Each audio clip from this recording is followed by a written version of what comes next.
저는 포럼에서 컨설팅 영업을 담당하고 있는 안승찬 부사관을 봤습니다.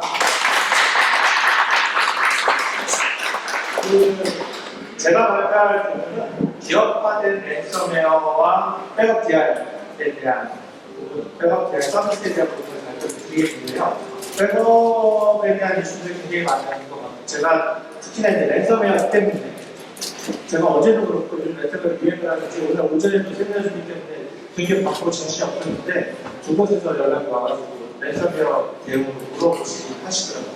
그래서 또 시즌이 와 있다 라는 생각이 들었는데 오늘 첫 부분은 기업화된 랜섬웨어와 이것을 어떻게 좀 대응할 것에 대한 트렌드 중심으로 좀 할 예정이고요. 그 뒤에 있어서 뒷부분 다음 발표하시는 상황에 대한 소개시에 대한 부분을 조금 디테일하게 이 부분이 마지막에 하나까지 말고 할 예정입니다. 그러니까 우리가 보시면은 백업을 하는 목적은 복구를 하는 거고 복구를 하는 이유는 잘 보이시죠? 네. 기업의 데이터가 불이치이 되기 때문에 소식을 그걸 목적으로 백업을 하는 거거든요. 백업의 정보를 보시면 크게 두 가지로 나눌 수 있는 것 같아요. 외부적인 면과 내부적인 면. 외부적인 면은 뭐가 있을까요?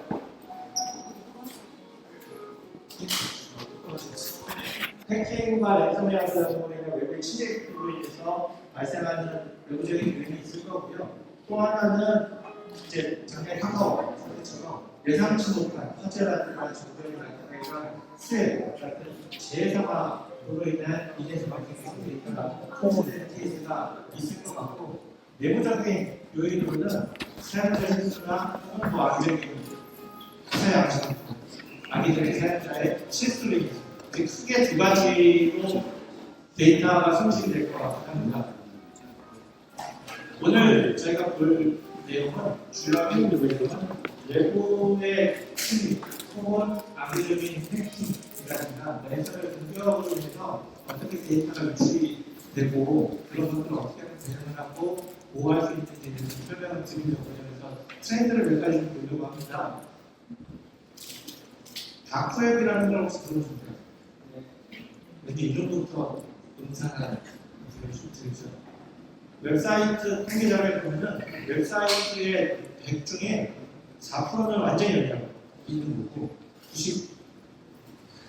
90%는 특정 사이트 뭐 가입이라든가 회원가입이라든가 뭐 소속이 되어 있는 거고요. 나머지 6%는 다크웹이라고 해요. 다크웹은 저는 사실 들어가본 적이 있나요? 혹시? 불법입니다. 다크웹은 특정 브라우저 툴에서만 들어갈 수 있다고 하더라도 쉽지가 않은 부분인 것 같아요. 그래서 다크웹에서 어떤 일들이 벌어지는지 제가 조사해보니 브라우저 앞에 조사를 해봤습니다. 그 프라이버시 업계라고 하는 대응리 단체에서 조사를 했어요. 다크웹에서 이루어진 다크웹에서 거래가 되는 리스트를 쭉 보실 수가 있어요. 실제로 다크웹에서 가격표까지 정해져서 제일 웃긴 거는 인스타그램 좋아요 1000개 5달러에 거래되고 있고요. 뭐 넷플릭스 아이디, 뭐 성인 사이트 아이디 이런 것부터 시작을 해서 가격표가 매겨져서 거래가 여기서 실제로 이루어지고 있고요.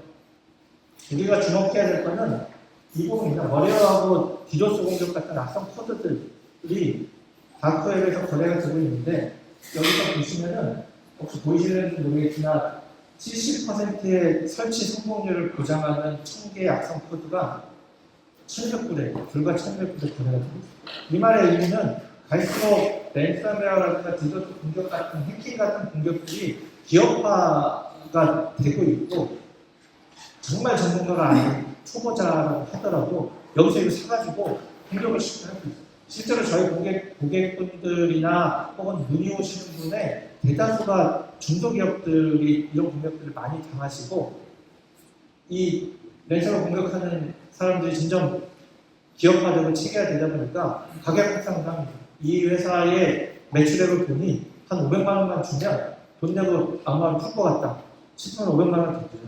그리고 가격 상승을 해요. 그리고 실제로 풀어줘요. 돈을 버요.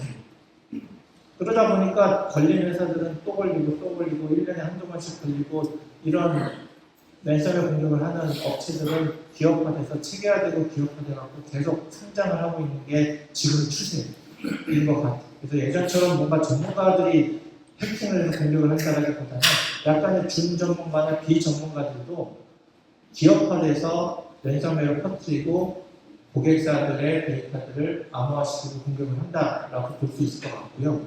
또 한쪽으로 우리가 트렌드로 볼 수 있는 게 IT 인프라입니다. 예전에는 백업하고 이런 걸 떠나서 IT 인프라들이 유닉스 기반에서 굉장히 고가, 구축하기도 한번 하면 어렵죠. 고가의 환경에서 운영이 됐었는데 요즘은 대부분 윈도우, 리눅스, 가상화, 클라우드 환경에서 너무나 상대적으로 저렴하게 쉽게 할 수가 있죠. 그래서 인프라 트렌드가 백업도 그렇고 인프라 트렌드가 유닉스 기반에서 윈도우, 리눅스, 물리에서 가상 클라우드 환경으로 바뀌었고 상대적으로 저렴하게 백업과 디아 환경을 구축하실 수 있고요. 상대적으로 예전보다는 훨씬 쉽게 하실 수 있는 환경이 만들어지고 있습니다. 그리고 마지막 트렌드를 한번 보시겠는데 IT 시장입니다. 물론 이제 저보다 오래 IT 업계에 계신 분들도 계시겠지만 저도 한 이제 벌써 20년이 넘게 IT 쪽에서 일을 그렇게 안 보이죠? 굉장히 젊어 보이죠? 아니 20년 넘게 벌써 일을 했던 것 같아요. 하고 있는 것 같습니다. 그래서 시장의 트렌드를 보면은 예전에 하드웨어 중심, 메인프레임이나 유닉스 시스템, 뭐 매덕에서 수십억짜리 하드웨어가 들어가면 거기서 사람이 기술 좀 해주고 소프트웨어도 깔아주고 접대도 하고 골프도 치고 하드웨어 하나 들어가면 다 됐어요. 하드웨어 중심의 IT 시장이었다가 지금은 최근 바뀐 거는 소프트웨어 중심이죠. 소프트웨어 중심의 IT 시장으로 변화를 하다가 최근 들어서는 서비스 중심의 시장으로 변화하고 있습니다. 이렇게 변화되는 원인이 고객의 가격을 다 알아요. HP 서버 얼마인지, 델 서버 얼마인지 여기서 마진을 많이 붙일 수가 없습니다. 예전에는 몇십억짜리, 몇 억짜리 하드웨어 나오면서 그 이익 나와서 물건도 하고 영업도 하고 기술 지원도 하고 소프트웨어도 깔아주고 했는데 지금은 그렇게 할 수 없어요. 소프트웨어도 나라장평가는 얼마인지 다 알아요. 제품도 HP 서버, 델 서버가 약간의 선호도와 차이가 있을 뿐이지 비슷합니다, 사실. 소프트웨어도 저희 백업 솔루션도 사실은 여러 업체들이 경쟁을 하고 있지만 대동소이에 하다 그러면 이제 차별화 포인트가 뭐냐? 그러면 서비스밖에 없거든요. 거기다가 이제 클라우드 시장도 발전을 하고 서브스크립션에 대한 인지도라든가 생각들이 많이 완화됐기 때문에 이제는 구독형의 서비스 시장으로 많이 가고 있는 추세죠. IT 시장이 이렇게 변하고 있습니다.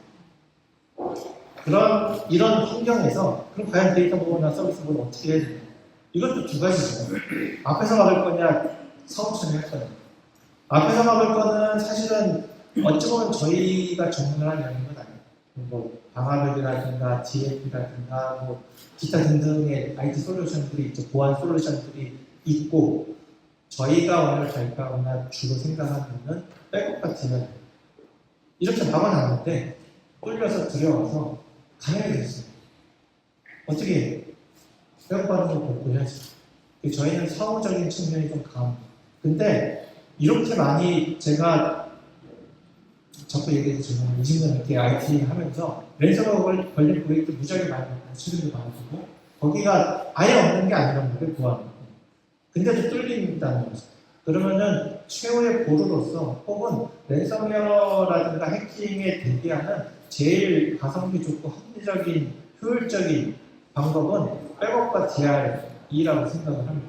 그래서 제가 고객사에 가거나 파트너한테 얘기를 하면은 랜섬웨어를 대비하거나 보호를 하기 위해서는 보안도 기본적으로 중요하죠. 문 열어놓으면 쉽게 생각해서 들어오죠. 최소한 문을 잠가놓은 상태에서 보호하는 방법, 보안은 그 정도로 하고 보안하는 방법으로 백업과 DR을 구축하는 것이 필요하다라는 말씀을 꼭 드리고 있고 고객사에도 혹은 오신 분들도 이렇게 인식하면 좋겠다는 생각이 들고요. 그렇다면은 백업과 DR을 구축을 하는데 어떤 원칙을 가지고 해야 되는지와 어떤 기준점을 좀 가져야 되는데 설명을 좀 드리고 그에 대한 솔루션 소개는 다음 세션에서 하는 걸로 하겠습니다. 그 고객사 중에 계속 이제 사례를 말씀드리면 HCI라든가 가상화를 구축한 고객들이 꽤 좀 많이 있어요. HCI를 하게 되면 그 안에서 V모션 같은 식으로 자기들끼리 넘어가기도 하고 하드웨어 장애나면 VM이 자동으로 페어모드에서 서비스가 올라오거든요. 그래서 이렇게 하는데 굳이 백업이 필요하냐? 라는 질문을 던지시는 분들이 있는데 또 다른 고객 중에 하나가 HCI를 저희 고객님이 쓰시는데 HCI 패치 업그레이드 하다가 블루스프린트 문제도 있어요. 그러면 그 안에서 VM이 왔다 갔다 해봐야 메인 OS가 날아갔기 때문에 이거는 복구가 안 되는 상황이거든요. 그래서 백업이나 DR 같은 데이터 보호하는 데 있어서의 제1 원칙은 3일 법칙이에요. 3개의 데이터를 2개의 다른 미디어에 백업을 하고 그 중에 하나는 원격치를 한다. 이게 3-2-1이거든요. 그래서 이 원칙에 따라서 백업과 DR을 구축을 하시는 게 기본적인 방법이고 예산에 따라서 약간의 차이는 있지만 가급적인 밑을 지키는 게 제일 좋고요. 또 하나는 제가 제일 강조하는 부분입니다. 랜섬웨어는 이게 지금 바이러스 포털이라고 구글에 이제 리서치 자료인데 작년, 재작년 리포트인데 아마 작년도 대동분이 할 거고 올해도 대동분이 할 겁니다. 랜섬웨어 공격의 95% 이상은 윈도우 시스템의 취약점을 뚫고 공격을 하거든요. 보시면은 랜섬웨어 관련 시스템은 윈도우 PC 아니면 윈도우 서버예요. 이게 윈도우가 나쁘다라는 게 아니라 윈도우가 범용적으로 많이 쓰이고 수요 공격에 따라서 랜섬웨어 공격하는 사람들이 윈도우를 많이 공격을 하는 거겠죠. 그리고 표준화돼 마이크로소프트에 의해서 표준화되어 있기 때문에 상대적으로 공격하기도 쉽지 않을까라는 생각도 해봅니다. 제가 이 말씀을 드리는 이유가 백업 어플라이언스도 백업 장비도 OS가 있어요. 그래서 백업 솔루션 업체들이 백업 장비 OS가 있는데 이 OS가 윈도우를 쓰는 백업 업체가 있고요. 리눅스를 쓰는 백업 업체가 있어요. 그럼 뭐 써야 되겠어요? 네? 그렇죠. 리눅스 선물은 없으니까 리눅스를 써야죠. 내가 랜섬웨어 아마 상관이 없다라고 하면 모르겠는데 랜섬웨어를 대비하기 위해서 백업 솔루션을 도입했는데 백업 솔루션의 어플라이언스 OS가 윈도우예요. 이거는 제가 심한 말을 좀 잘 못하지만 정말 바보 같은 짓이라고 생각이 돼요. 백업 솔루션의 어플라이언스 OS는 당연히 리눅스를 써야 돼요. 왜냐하면 상대적인 안정성을 보장해주기 때문에. 그래서 백업의 기본적인 원칙은 3개월 법칙을 지키는 게 하나. 그 다음에 리눅스 백업 솔루션을 쓴다면 리눅스 기반의 백업 어플라이언스를 써야 된다. 라는 게 두 번째입니다. 당연히 저희 솔루션은 리눅스 쓰고 있습니다. 그리고 시간이 6분 남았습니다. 빨리. 그 다음에 기본적으로 이제 고려해야 될 사항들이 있는 백업과 DR과 서비스는 3장 나왔는데 고려해야 될 사항들을 하나씩만 미리 말씀 좀 드리면 하나는 RPO, RTO를 고려를 해야 돼요. 뭐냐면은 RPO는 리커버리 포인트고요. RTO는 리커버리 타임이에요. 정책에 따라서 무조건 여기 장애 시점에 맞춰서 가까워질수록 비싼 거고 멀수록 싼 거거든요. 근데 저희 회사 기준으로 보면 저희 회사는 이메일 시스템이 하루 정도 안 돼도 괜찮습니다. 특별히 회사가 크리티컬한 문제가 생기지 않아요. 이메일이 안 되면 좀 안 되니까 네이버로 보내줘, 다음으로 카카오로 보내줘 이렇게 해도 되는데 어떤 회사 같은 경우는 이메일로 무역 거래를 하고 고객사 지정답과 모든 것들이 다 왔다 갔다 하면은 이메일이 굉장히 크리티컬한 시스템이에요. 얘는 잠시도 죽어서도 안 되고 데이터 손실이 있어서도 안 되는 거예요. 그러면은 똑같은 내 시스템이더라도 어떤 고객사는 RPO, 리커버리 포인트와 리커버리 타임이 제로에 가까운 솔루션을 쓰셔야 되는 거고요. 저희 같은 경우는 24시간이나 뭐 이 정도 해도 크게 무방하겠죠. 그래서 회사에 따라서 RPO와 RPO 정책, 시스템에 따라서 업무에 따라서 RPO, RPO 정책을 정한 다음에 솔루션 업체나 혹은 서비스를 받는 게 기본 원칙이라는 기준점이 될 것 같고요. 두 번째는 DR에 대한 부분인데, DR은 사실 굉장히 복잡한데 윈도우 리눅스 시스템이나 가상화로부터 굉장히 또 어떤 측면에서 심플해졌어요. 가장 여러 가지 DR에 대한 부분이 있지만 두 가지로 크게 나누면 핫DR이나 콜드DR입니다. 핫DR은 운영 시스템처럼 DR도 동일하게 구성이 돼서 나는 재해가 발생하면 DR은 DGS 레커버리입니다. 그래서 화재가 나거나 수해가 나거나 정전이 나서 망가졌으면 DR 세트를 살리겠다. 이게 DR. 이게 핫DR이라고 보통 표현을 하는 거예요. 당연히 비싸겠죠. 구축하는 것도 비싸고 운영하는 것도 기본적인 기업이 드는 거고, 콜드 DR은 혹시 모를 사태에 대비해서 데이터만 소산을 해놨다가 유사시에 이걸 가지고 그냥 내가 가지고 복원을 하겠다. 시간이 좀 걸리는데 혹시 모르니까 일단 소산해놓는 건 크게 두 가지 방식으로 할 수가 있습니다. 그래서 핫DR을 하게 될 경우에는 뒤에 사례라든가 솔루션 풀이할 때 잠깐 언급이 되겠지만 저희가 카카오 이후에 재해를 예방하니까 저희 품 클라우드 센터를 전체로 오픈을 했고 조만간 하나 더 오픈할 예정입니다. 그래서 그쪽으로 DR을 하시게 되면 콜드 DR처럼 평상시에는 소상 형태로 최소 비용으로 하시다가 유사시에는 가상화 환경으로 살릴 수 있는 형태로 구축도 가능합니다. 근데 이때 사실은 제일 많이 봐야 될 게 IP하고 비용이 네트워크의 상당히 굉장히 중요한 거예요. 그래서 네트워크적인 측면과 비용적인 측면을 좀 고려하셔가지고 어떻게 DR을 구성하실지를 원칙을 정하시는 게 필요하고요. 마지막으로 서비스입니다. 저희가 이제 경쟁사한테 많이 듣는 얘기가 이쪽 회사는 지원할 수 있는 일이 그렇게 많지 않다고 하는데 그건 역설적으로 표현을 하면은 저희 엔지니어가 지원한 경험이 훨씬 많다라고 볼 수가 있어요. 저희가 사실은 POC를 하거나 경쟁을 하게 되면 승률이 꽤 좋은 축에 속합니다. 그래서 저희 항상 POC를 하자라고 제안을 하고 있는데 솔루션이 앞서 말씀드렸던 것처럼 시장의 경쟁이 치열해지고 하드웨어, 소프트웨어, 서비스 형태로 시장의 트렌드가 변화하고 경쟁이 치열해질수록 구분하기가 힘들 정도로 솔루션이 굉장히 비슷해집니다. 그래서 아니면 공공기관 아래 보면 지금 쓰지도 않는 32비트 뭐가 이런 식의 독소 저항들을 늘려고 막 서로 하지 실제로 쓰지도 않아요. 그런 것처럼 제품에 대한 차별성이 없는 상태에서는 서비스의 차별성이 필요한 거고 그런 측면에서 보면 어떤 기업한테 서비스를 받냐에 따라서 똑같은 솔루션이더라도 산출물이라든가 만족도가 틀려질 거예요. 그래서 저희 같은 경우는 저희가 이제 같이 협업하는 파트너사들은 이런 앞서 말씀드렸던 원칙과 혹은 라이센스 정책에 따라서 유연하게 구축을 해줄 수 있는 부분들이 좀 있고요. 또 아까 랜섬에 대한 윈도우 리눅스 얘기 드렸던 것처럼 랜섬에 대한 대응 측면이 하나가 있고 마지막으로 경험이 좀 풍부한 부분들이 좀 있습니다. 그래서 이왕 하실 거면 저희나 혹은 저희 파트너사들과 함께 백업과 DR 정책에 맞춰서 구축을 했으면 서비스를 받았으면 좋겠다라는 말씀을 좀 드리고요.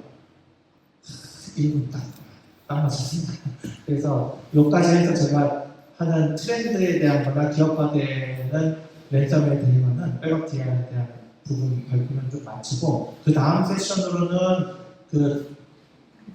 품 유니트엔드 저희가 주문하는 유니트엔드와 M365로 이루어지는 런칭하는 솔루션들이 있습니다. 솔루션과 그에 따른 경쟁사와의 비교 내용을 발표하실 텐데 발표하실 분들이 저희 회사가 상대적으로 연령이 굉장히 어린 회사거든요. 근데 평균 연령을 살짝 높여 주시면서 제가 심적으로나 일적으로 좀 어떤 측면에서 기댈 수 있는 분 중에 한 분이십니다. 김선준 이사께서 다음 세션 발표를 해주시겠습니다. 큰 박수로 모셔주시면 감사하겠습니다.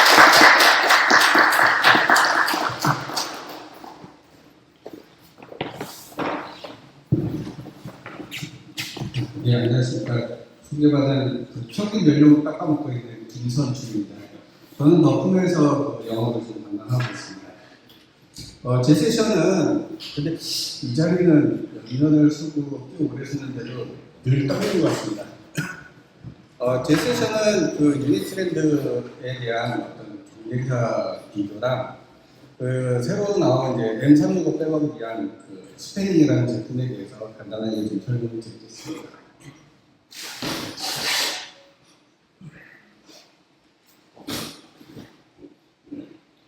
예. 그 전에 저희 그 유니트랜드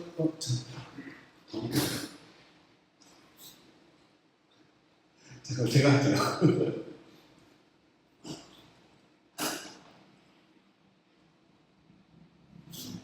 예.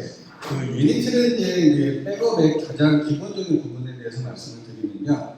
유니트랜드는 이제 물리 서버, 그리고 가상 서버, 그리고 나스, 그리고 그외 이제 뭐 저희 클라우드 쪽에 있는 제품들을 저희는 어플라이언스 형태로 지금 제공을 하고 있습니다. 그래서 1차적으로 유니트랜드 백업을 받고요. 그 다음에 이제 소사, DRL으로서 다른 원격지 지역에다가 서버에다가 가능하고요. 나스. 그리고 이제 저희가 최근에는 이제 품클라우드라고 해서 저희 쪽에다가 그 DR이나 소사 개념으로 서비스를 지원을 하고 있습니다.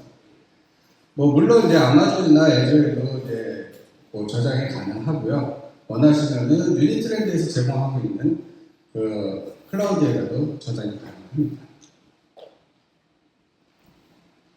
그래서 저희 이제 뭐 가상화 백업 부분에 대해서 이제 말씀을 드리고요. 저희 가상화 백업에 대해서는 에이전트 방식도 지원을 하고요. 에이전트 리스 방식도 지원을 하고 있습니다. 뭐 물론 이제 뭐 유칼릭스나 VM웨어 이런 쪽으로 다 지원을 가능하고요. 만약에 이제 에이전트 리스 방식으로 이제 지원을 하게 되면은 뭐 VM에 할당되어 있는 CPU나 메모리 정보까지 전부 다 백업을 받아서 복구하는데 좀 더 편리하고 빠르게 지원을 하고 있습니다.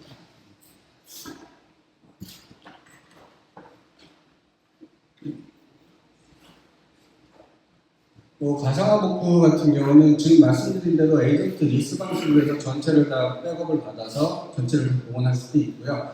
또 일부 필요한 VM만 개별적으로 복구도 다 가능하게끔 지원을 하고 있습니다. 저희 세션에 뭐 장면마다 뭐 많은 얘기를 하게 되면 사실 가실 때 기억이 나는 게 별로 없으실 것 같아서 간단하게만 핵심적인 부분만 좀 설명을 드리도록 하겠습니다.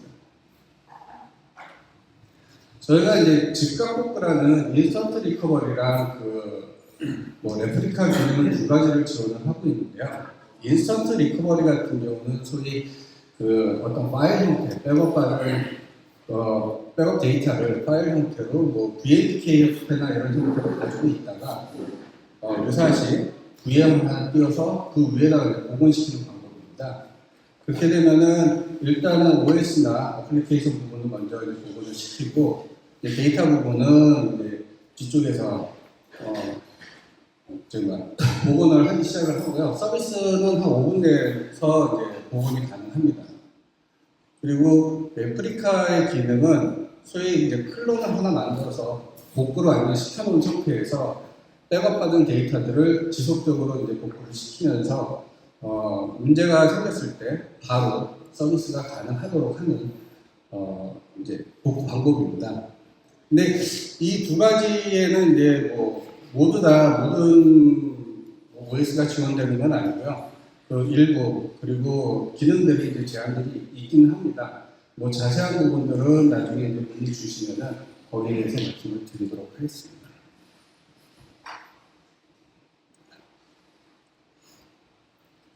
저희 이제 유니트랜드는 이제 다른 제품이랑 약간의 좀 차이가 있다라고 하는 거는 연방 정부 표준 처리 표준을 따르고 있습니다. 그러다 보니까 이제 뭐 제약회사에서의 어떤 표준이나 뭐 다른 뭐 국방이나 뭐 어떤 기관에 따라서 어떤 표준들이 있는데 그거에 따라서 좀 무결성을 좀 보장을 하고 있습니다. 저희가 얼마 전에 이제 제약회사 쪽에 이거를 이제 제안을 했었는데 거기에는 백업 데이터 로그를 갖다가 지우면 안 되는 손대면 안 되는 그런 조건들이 있었는데 거기에 저희가 지금 적용이 돼가지고 납품을 한 적이 있습니다. 그리고 이제 저희가 뭐 아까 말씀드린 뭐 DR로 전송을 하거나 데이터를 갖다가 이제 보낼 때 256 암호를 체계를 해서 안전하게 전달을 하고 있습니다. 이 랜섬웨어 대응 부분에 대해서는 좀 전에 저희 안지사님이 설명을 해드려서 지나가도록 하겠습니다. 저희가 이제 좀 차이점이 있다라고 하면은 그 지원되는 버전입니다. 저희는 이제 2003부터 올드 버전부터 지금 모두 다 지원을 하고 있고요. 대부분 보면은 지금 2012, 뭐 많이 해도 2008 정도 지원을 하고 있고, 버전이 올라갈수록 어떻게 보면 로우 버전들은 지원하지 않는데 저희는 계속해서 2003도 지원을 하고 있고, 리눅스도 보면은 이제 예전 버전도 좀 하고 있습니다. 그리고 여기 보면은 밑에 이제 유닉스도 있는데 유닉스는 이제 파일 백업으로 해서 지원을 하고 있습니다. 저희가 이제 라이센스 이제 가격 정책이 사실 다른 제품보다 좀 많이 유연한 편입니다. 뭐 어떻게 보면은 이제 연구 라이센스 제공도 가능하고요. 월가금이나 연가금 형태의 어떤 라이센스도 제공을 하고 있습니다. 그리고 저희는 기본적으로 이제 카운트하는 부분이 실 백업 데이터 용량을 기준으로 하고 있습니다. 그렇다 보니까 대부분 보면 이제 가공 체제가 에이전트 단위, 안 그러면은 하드웨어의 전체 용량 이렇게 되어 있는데 저희는 이제 뭐 그런 거랑 상관없이 뭐 에이전트는 몇 개가 되는 상관이 없고요. 실 백업 받는 데이터를 기준으로 해서 가공을 하고 있습니다. 그러다 보니까 어떻게 보면 라이센스는 뭐 하드웨어랑 같이 갈 필요가 없고요. 그러니까 라이센스는 실 데이터 받는 그 부분의 확장성 부분만 고려해서 라이센스를 하고, 하드웨어는 이제 한번 도입되면은 이제 확장이 어렵기 때문에 처음부터 좀 크게 제한을 좀 하고 있습니다. 또한 저희가 이제 어떻게 보면 가상화를 이용을 해서 복구나 임시 뭐 테스트 이런 것들을 이용을 하기 때문에 약간의 하드웨어나 좀 스펙들을 좀 넉넉하게 좀 잡기는 하는데요. 요거는 고객 상황에 따라서 저희가 연동대금 지원을 가능합니다.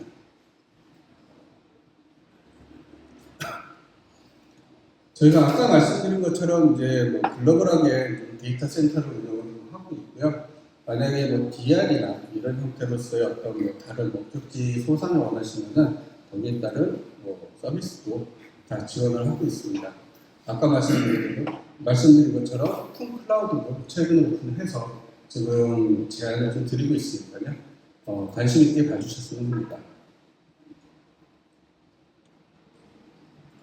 저희가 지금 보면은 이게 저희 이제 통합 관리 UI 입니다. 어떻게 보면 굉장히 좀 심플하게 되어 있고, 그리고 한눈에 직관적으로 볼 수 있습니다. 그리고 한글화 부분을 많이 여쭤보시는데요. 한글화는 지금 되어 있지는 않습니다. 하지만 이제 사용되는 이제 단어들이나 어떤 표현들이 굉장히 심플하게 되어 있고 많이 사용하시는 단어들로 되어 있기 때문에 어렵지 않게 좀 사용하실 수 있습니다.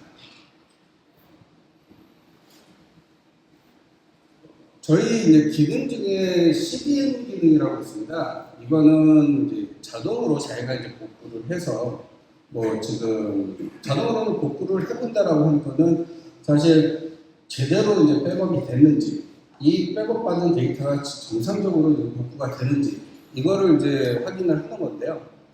대부분 이제 도입하셔가지고 그거를 해보세요라고 하시면 다들 시간이나 뭐 어떤 환경 때문에 지금 잘 못하고 있었는데, 얘는 자동으로 자기가 복구를 하고 거기에 따른 뭐 RPO나 뭐 RPO에 대한 리포팅을 하고 있습니다.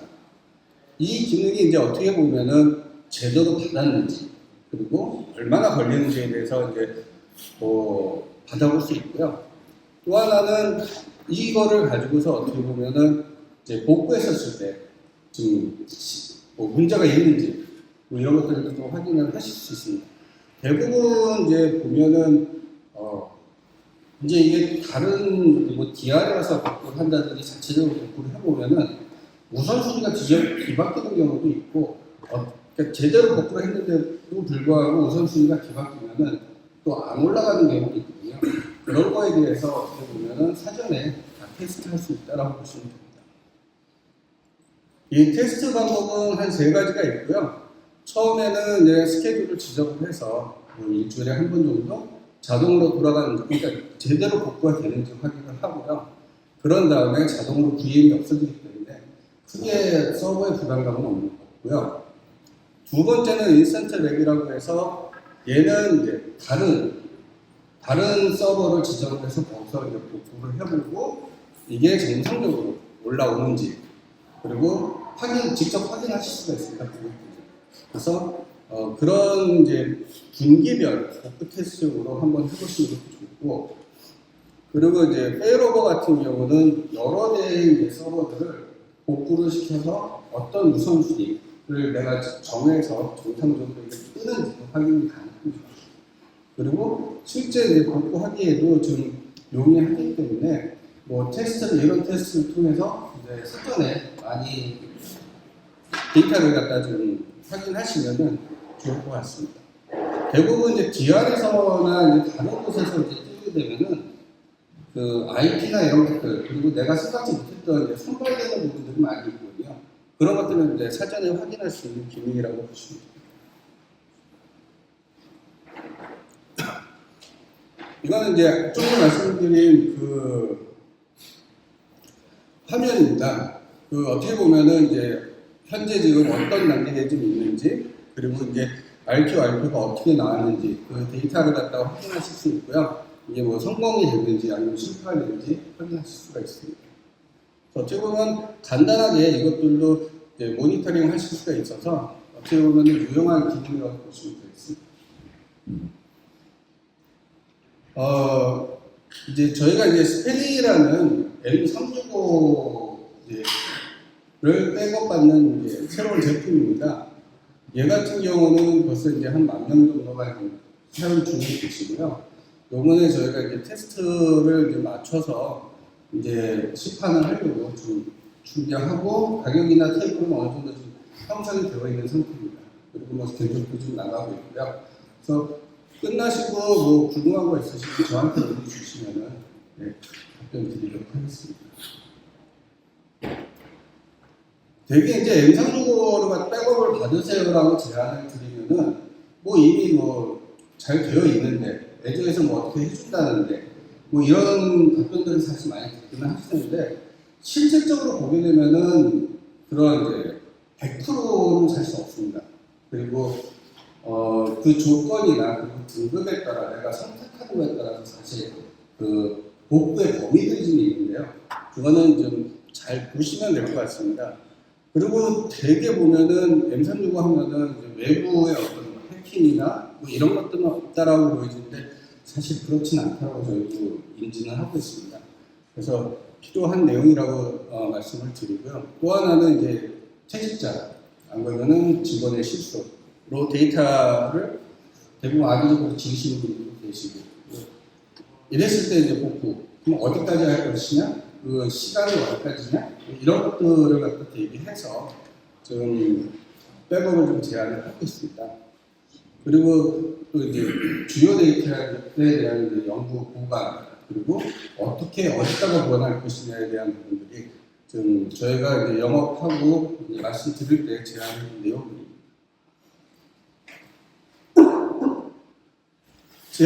저희가 이제 다른 이제 M365 이제 백업 제품들과 좀 차이점이 많이 나는군요. 저희는 저장 공간, 기간에 대한 것이 없습니다. 그래서 뭐 무제한으로 제공이 좀 가능하고요. 그리고 저희 이제 콘서비스랑 연계를 해서 뭐 어떤 이제 라이센스 판매도 있지만 서비스도 저희를 이용을 하셔서 충분히 100% 활용을 하실 수도 있고요. 그리고 화면이 굉장히 심플합니다. 그래서 어떻게 보면은 고객분이 그냥 매뉴얼 보고도 충분히 백업을 걸고 복원할 수 있는 이런 형태의 제품이라고 보시면 됩니다.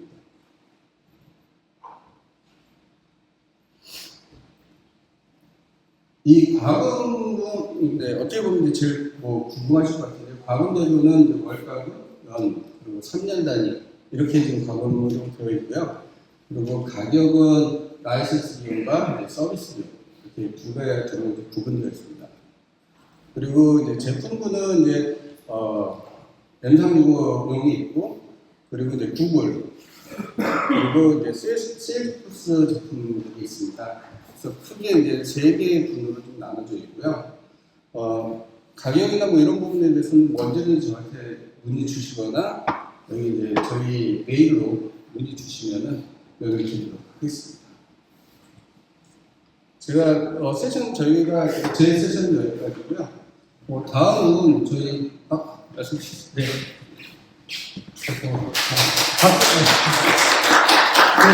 원장님과 백업은 저희가 하반기에 좀 전략적으로 런칭을 해서 공격적으로 좀 해보려고 하는 부분들이 좀 있습니다. 저희가 M365를 신청을 하고 실제로 테스트도 해보고 있는데 가격이 무제한이 기간이 무제한 백업이 되고 용량이 무제한이 되는 게 굉장히 큰 장점 중에 하나거든요.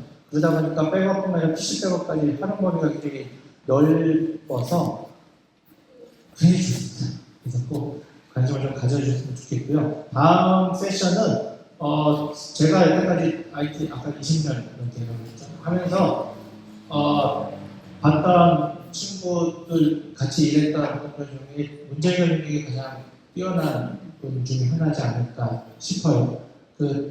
제가 아까 우리가 POC 하면은 거의 한 7, 80% 이상 승률을 장담한다고 말씀드렸는데 그 7, 80%의 7, 80%를 차지하는 기술팀을 이끌고 있는 서비스 운영팀의 안창길 팀장이 아까 말씀드렸던 자동폭 테스트라든가 M365에 대한 데모를 진행하도록 하겠습니다. 큰 박수 부탁드리겠습니다.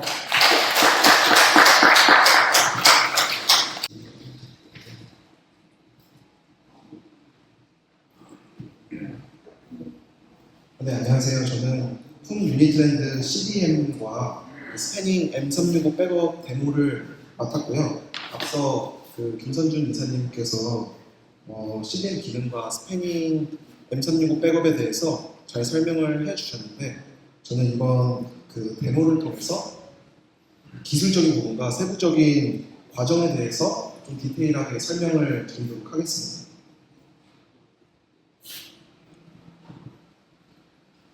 저희 CDM 기능은 복구 테스트를 스케줄로 설정을 하여서 백업본의 유효성을 검증을 하는 기능을 말합니다. 그래서 머리어 스캔 기능이라든가 애플리케이션 상태 체크를 하고 스크립트를 짜서 내부적인 어플리케이션이 잘 구동을 했는지 그거를 잘 테스트를 할 수 있고요. 그리고 복구 지점 목표나 복구 시간 목표, RPO, RTO에 대한 레포트를 제공을 해가지고 그걸 테스트를 할 수 있는 그런 기능입니다. 그래서 결국에는 유니트랜드 CDM의 목적이 무엇이냐라고 여쭤보냐면 무엇이냐고 묻는다면 맹목적인 이런 백업 소사안이 아니라 실제적으로 이제 복잡하고 귀찮은 복구 작업을 이걸 주기적으로 빠르게 테스트를 해서 실제 장애 상황이 발생을 하였을 때 지금까지 진행해왔던 테스트 시나리오대로 그걸 바탕으로 복구를 진행할 수 있습니다. 그래서 더 나아가서는 이 백업된 CL 데이터를 가지고 빠르게 복구를 해서 이거를 운영 중인 데이터로 테스트나 또는 개발 같은 영역에도 사용을 할 수가 있거든요. 그래서 데모를 한번 같이 보도록 하겠습니다.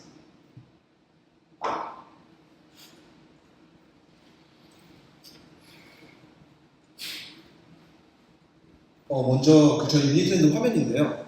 CDM 기능을 시작하실 때 중요한 것은 이제 백업본이 잘 있는지를 먼저 확인을 하시는 부분입니다. 그래서 이제 복구 대상의 VM을 이렇게 지정을 하고요. 다음을 눌러서 복구 타겟의 호스트 하이퍼바이저를 구성을 하게 됩니다. 그 호스트는 저희가 지금 제가 테스트 랩이라고 작성을 했는데요. 이 호스트를 지정을 해주시고 어디에 복구를 할 것인가 데이터 스토어를 지정을 할 수 있습니다. 그리고 실제로 테스트를 진행하다 보면은 이 테스트가 장애가 났었을 때 리커버리 복구하는 네트워크를 설정하고 그리고 테스트를 진행하면서 테스트 네트워크는 격리돼서 이렇게 따로 지정을 할 수 있습니다.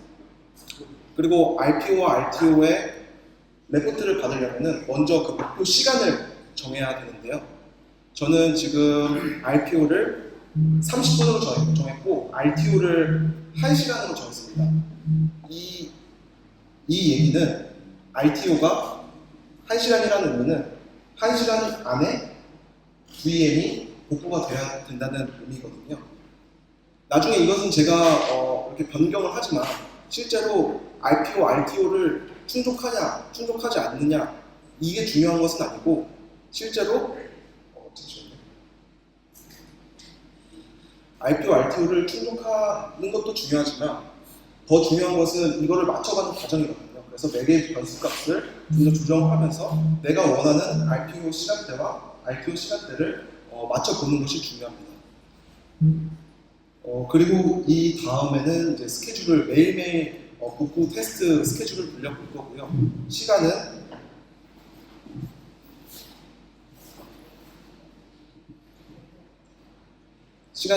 새벽 3시에 별 이상이 없을 시기에 시작하도록 하겠습니다. 그래서 세부적인 사항을 이렇게 다 정할 수가 있거든요. 뭐 부트 순서를 정할 수도 있고 어떤 VM보다 어떤 VM이 나중에 올라오고 그런 다른 스크립트도 정해줄 수 있습니다. 그래서 이게 복구가 진행되는 모습을 보고 계신데요. 이 VM이 복구가 될 동안 이 세부적으로 어떻게 진행이 되고 있는지 확인해 보실 수가 있습니다. 지금은 실패를 하는 과정이고요. 그 특정 VM 툴이 설치가 안 된 VM 때문에 실패가 났었는데요. 다시 시도를 해보도록 하겠습니다.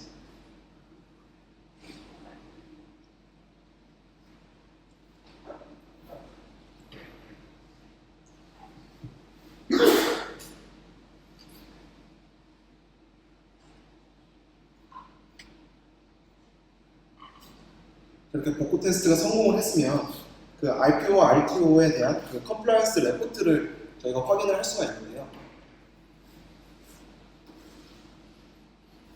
그 테스트를 주기적으로 하면서 이 그 목표 값을 수정을 해줄 수가 있는 겁니다.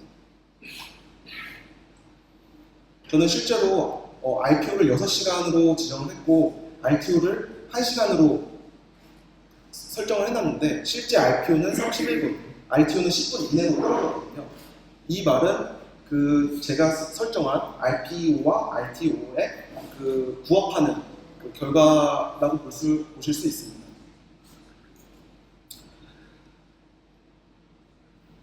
네, 그래서 세부적인 그 결과 값들도 보실 수가 있는데 여기서는 이제 VM이 복구될 때 VM을 만들고 그 데이터를 복구를 하고 그리고 재구성하는 과정 그리고 전원을 켜고 전원을 끄고 그리고 다시 VM을 삭제하는 과정이 이렇게 일목요연하게 이렇게 상세적으로 나오거든요. 그래서 성공을 하면 쭉쭉쭉쭉 진행이 되지만 실패를 하면은 이전 상황에서 실패를 하면은 나중의 결과값은 계속 실패를 하게 될 것입니다.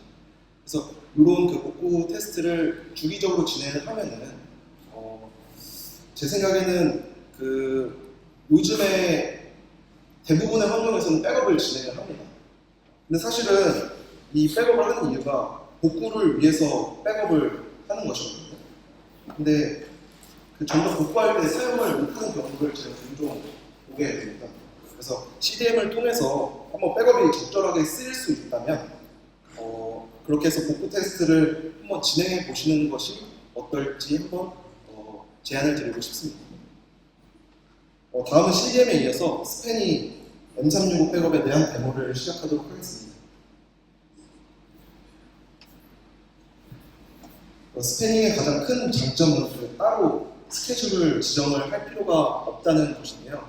매일매일 자동 백업과 심플한 복구를 그 UI에서 제공을 하기 때문에 마이크로소프트 365, 메일, 캘린더, 원드라이브, 쉐어포인트, 팀즈의 모든 데이터를 따로 스케줄을 설정할 필요가 없습니다.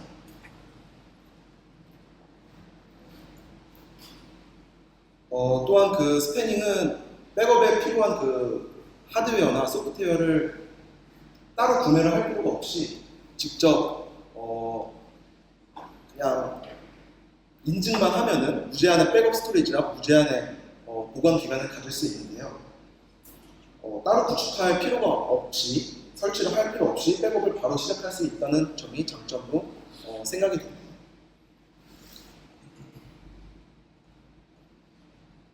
그리고 암호화 엔터프라이즈 수준으로 보안을 하기 때문에 데이터를 이렇게 보호할 수가 있고요. 데모를 시작하도록 하겠습니다.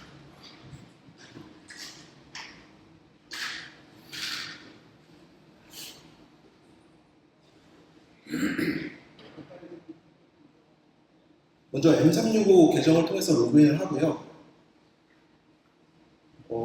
지금 보시는 그 사용자들이 라이센스가 할당된 사용자들이 모두 표시가 되는데 여기에서 메일과 캘린더 그리고 원드라이브에 대한 백업의 결과물이 저기 오른쪽에 그 아이콘으로 표시가 됩니다. 그 초록색은 하루에 백업이 성공을 했다는 것을 의미하고요. 노란색은 몇 개의 에러가 있었다는 것을 나타내는 표시이고 회색은 아직 백업이 성공하지 않았다는 내용입니다. 그래서 사용자를 클릭을 하면은 백업 세부 사항을 보실 수가 있는데요. 언제 백업이 마지막으로 진행이 됐고 몇 개의 항목을 백업을 받았고 그리고 에러가 없는지 성공을 했는지에 대한 표시를 보실 수가 있습니다. 그래서 셀렉트 액션을 눌러보시면은 제가 데일리로 자동 백업이 진행된다고 말씀드렸지만 이렇게 수동으로 백업을 할 수 있다는 것도 말씀드립니다.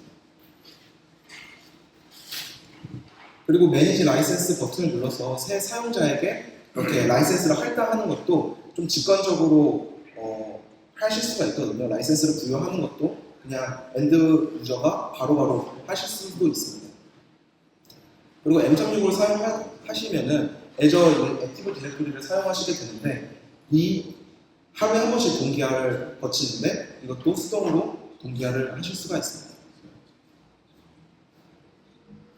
네, 아웃룩에 대한 메일과 캘린더, 원드라이브의 백업에 대한 백업과 복구에 대해서 데모를 보여드리도록 하겠습니다. 네, 이렇게 그 사용자를 눌러서 뷰 백업을 눌러보시면은 이제 메일이 그 날짜별로 메일 데이터가 들어온 것을 보실 수가 있는데요. 날짜를 선택해서 해당 데이터를 찾고 내가 복구하고자 하는 그 메일을 클릭을 해서 선택을 하게 됩니다.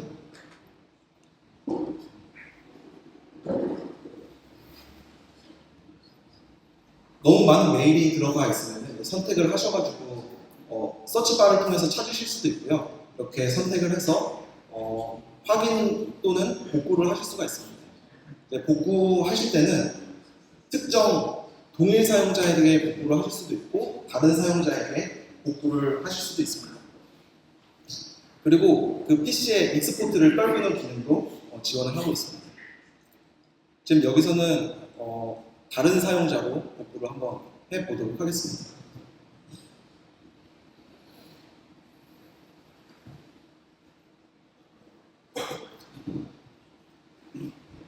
그래서 복구를 하게 되면은 다른 사용자를 클릭하고 넥스트를 눌러서 복구를 진행하도록 합니다.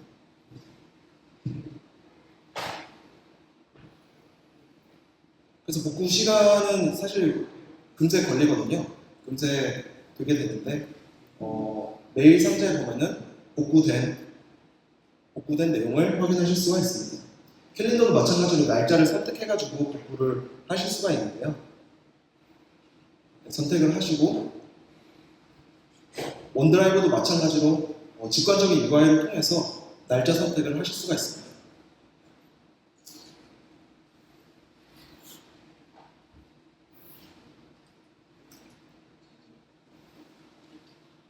네, 서치바를 이용해서 원드라이브에 저장된 데이터를 찾는 것도 가능합니다. 개별 파일을 클릭해서 자세한 정보를 확인하실 수가 있는데요. 여기는 이제 그 파일에 대한 정보도 포함이 되거든요. 언제 수정을 했고, 언제 백업을 받았는지, 이 그 파일별로 히스토리 정보들이 나오니까 이것도 많이 사용을 하시는 것 같습니다. 원드라이브도 마찬가지로 동일 유저 그리고 다른 유저에게 복구를 할 수도 있습니다. 만약에 어떤 그 에러로 인해서 그 유실이 됐거나 아니면 빠르게 복구를 할 때 이 기능을 사용하시면 좋을 것 같습니다. 그리고 쉐어포인트는 팀 사이트, 커뮤니케이션 사이트, 그리고 팀즈에 저장된 모든 데이터에 대해서 백업을 하실 수가 있습니다. 이것도 마찬가지로 날짜별로 이제 매일매일 백업이 진행이 되게 되는데, 실제로 쉐어포인트 가시면은 사이트가 여러 개 구성이 되어 있거든요. 그래서 각 사이트마다 매일 백업이 진행이 되게 됩니다. 그래서 필터를 통해서 그룹 사이트나 팀 사이트에 대해서 확인을 하실 수가 있고요. 만약에 특정 사이트를 복구하고 싶으시다면 복구할 사이트를 선택을 하고 뷰 백업을 클릭하셔서 백업본을 찾습니다.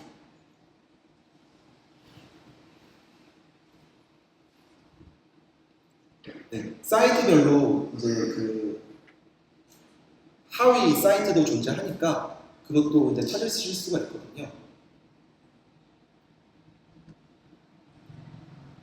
그리고 복구를 시작하게 되면은 액티비티를 클릭하여서 지금 현재 복구하고 있는 과정들 그리고 과거에 복구했던 이벤트들을 조회를 할 수가 있습니다.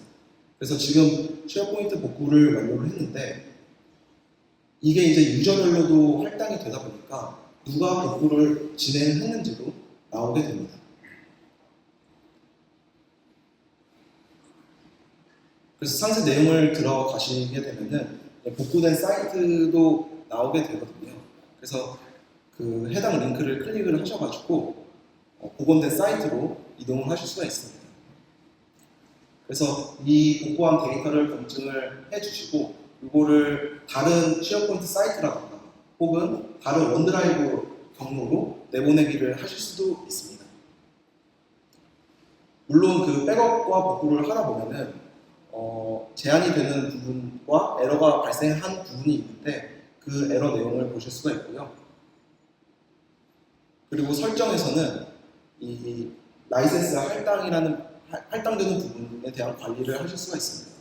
그리고 기본적으로 모든 데이터에 대한 그 백업 스토리지는 무제한이고 메일도 그렇고 쉐어포인트도 마찬가지로 무제한으로 제공해 드립니다. 그리고 가끔 이제 사용하는 사용자가 많다 보면은 그 라이센스 할당을 자동화하실 그 경우도 생기시는데요. 이거는 API를 통해서 자동으로 할당하는 것도 가능합니다. 기존의 그 스패닝 관리자는 M365의 전용 관리자만 진행할 수 있습니다. 근데 스패닝도 따로 이제 관리자를 할당을 하실 수가 있는데요. 지금 그 M365로 로그인을 하시고 스패닝에 접속을 해보시면 14일 동안은 무료로 사용을 하실 수가 있으니까 이거 한번 테스트를 한번 해보시고 많은 관심을 부탁드리겠습니다. 이상 데모를 마치도록 하겠습니다. 감사합니다.